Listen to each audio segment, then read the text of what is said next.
Coming from a Catholic family, I was given my beliefs. Not only am I a sixth-generation Californian, but my family can trace our lineage back to Italy. Being Italian, I grew up very family-oriented. Italian heritage ensures that the family will always stay together, no matter the situation. This doesn't only include going to my grandparents' house every holiday for dinner, or calling them all the time, but every Sunday, the family has to get together for church and a meal.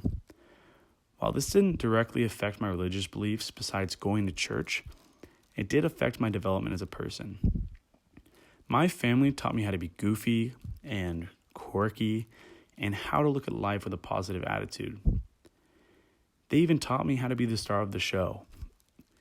When I got to De La Salle High School when I was 14, I was obsessed with making the baseball team. I'll be the first to admit that I wasn't the most gifted athlete, but every day I practiced with my dad from dawn till dusk, and I made the freshman team. But when my junior varsity year came around, I was not able to prove my worth to earn a jersey. Yet, my coach had another idea. He wanted me to team manage for the varsity team bullpen catching. When this offer was presented to me, I was hesitant to accept, but eventually I did. And it ended up being one of the best decisions I could have made because I made some of my best friends that year. This, paired with deciding to come to Cal Poly, really shaped me as a person.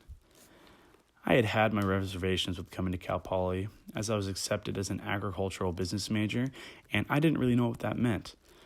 But even though it was 5 years ago, I can still remember walking down the UU while visiting and thinking, oh man, I want to come here. Up until coming to Cal Poly, I did not have very much experience with diversity in religion. I was always around people that were either Catholic or Christian, and even when I got to San Luis Obispo, there wasn't a big culture shock. It was so much like my hometown. My first quarter meant meeting a lot of people, but it was mostly just surface level relationships. That changed once I joined my fraternity. I was thrown into a slew of different ideas from the people I met. One you'll hear from now.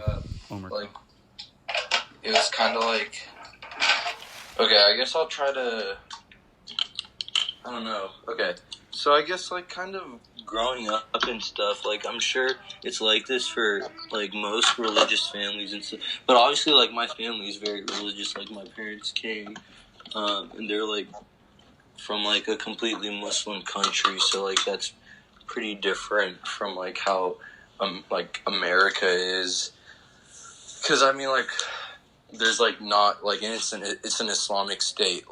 Pakistan is a Muslim state. The laws are based off of Islam, and that's not how America is at all. Even if America's a very Catholic Christian place, there's supposed to be a separation, right?